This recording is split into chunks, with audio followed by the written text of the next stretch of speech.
Hey gamers, this is Liz Davidson from Beyond Solitaire, and I'm just doing like a quick 2022 retrospective video.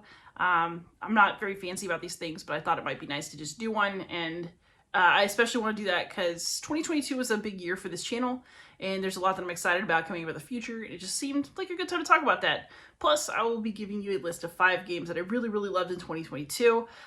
It's not like a big official, like super ranked list, but I went through everything that I'd covered, looked at my Instagram at everything I'd taken photos of, and just picked the 5 games that made the biggest impact on me this year. So first, a couple of channel updates. One is this is the year where Beyond Solitaire started to, I guess, do a bit more financially. Like, I'm never going to live off of this YouTube channel. Don't mistake me. But I started doing paid tutorials this year. So I do some for Chip Theory and I do some for Fort Circle Games. I started editing rulebooks this year, which I actually really enjoy.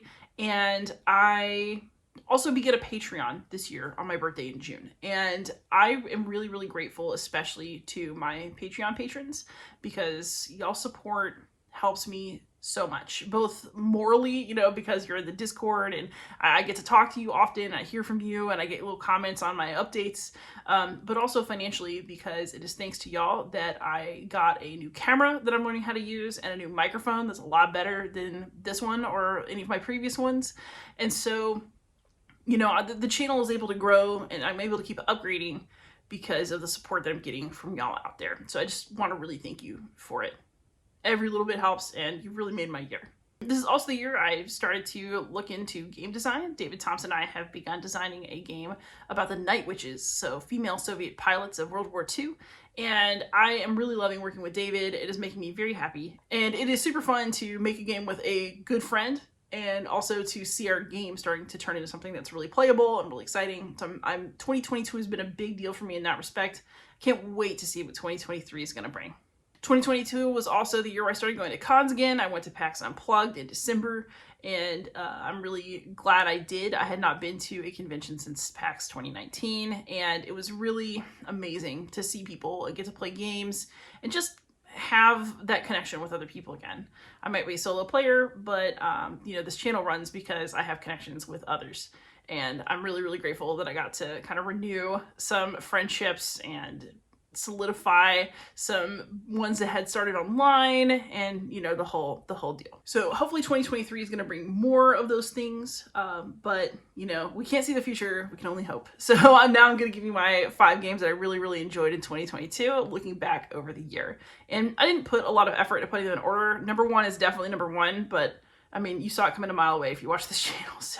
So let's just go through the list, shall we? So number 5 on this list was Cascadia. I finally got around to playing Cascadia, and I'm so glad I did, because not only is it just a delight in general, but it's a game that's good solo, and it's fun to teach people. So my students like it, my parents like it, my boyfriend likes it. I mean, it's rare to find a game that just everybody likes so much, and it's so easy to teach. So I am super grateful for the game, both as just a pleasant way to spend my time personally, and as a way to get other people into the hobby or find games to introduce that others are really gonna be able to connect with. So thanks Cascadia for just existing flat out. Game number 4 for 2022 is a game that I really thought I was gonna play solo a lot, but I ended up playing it with my game group all the time. I have a game group that never seems to play the same game twice. Like, we've always got new stuff going through, things take a long time to cycle back around, but a staple this year still has been Dune Imperium. What a good game. It's so tense every time. I get really excited about it every time. You know, we really fight it out all the way to the end, and I'm just really impressed with it as a game.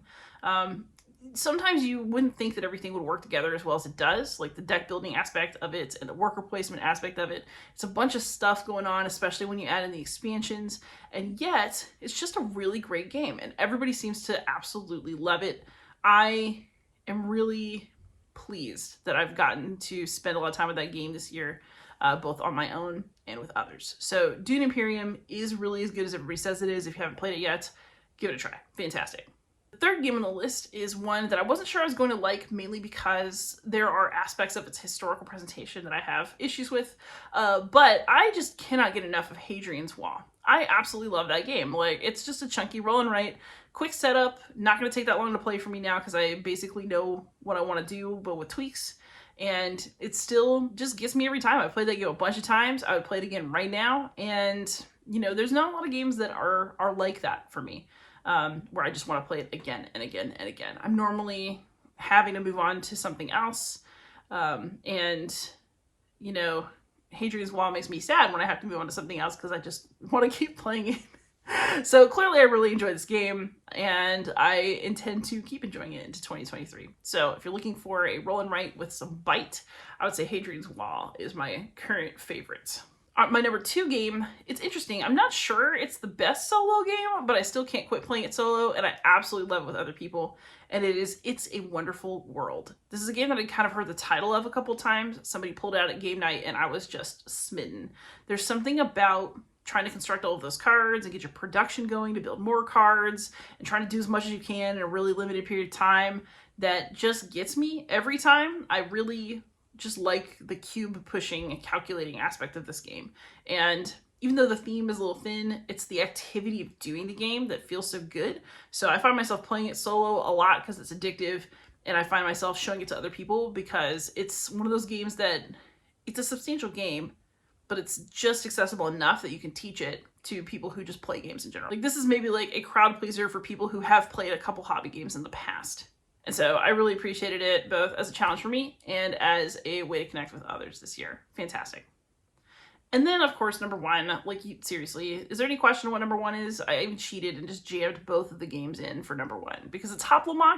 So this year, Haplo Remastered and Victorium both made it to my apartment. So people are starting to get their Victorium pledges now. I hope y'all are out there really enjoying them because, whew, what a good game. Oh my gosh. So I was actually worried that I wouldn't get Victorium out very much because it's so campaigny and long, but I've actually found that it's growing on me over the last couple months. I still am playing it. I'm really enjoying it. I actually ordered the deluxe little hero tracker that'll hopefully come for me in the mail because I think I'm actually going to play it enough that heavy paper is not going to do. So I'm really, really loving it, and I'm loving it more the more I play it, which I think is a sign of a long-term relationship with a game as opposed to a fling and then you trade it off and it's all good. I'm also really loving Remastered because while Victorium is a beautifully solo-oriented campaign, Remastered has 2 different solo modes that are also great, and they're wonderful for when you just want to pull a game out and play right now. And so they both have a place in my life. They're both challenging, they're both fun, and I really personally don't know what I would do without both. I know that if you want one or the other, it's really obvious. Do you want a big chunky solo campaign? Do you want something more flexible that has solo modes? So go Victorium if you want the campaign, go Remastered if you want the flexibility. But I've been a Haplo addict for a long time, and I don't intend to stop. And, so having both is fairly essential for me.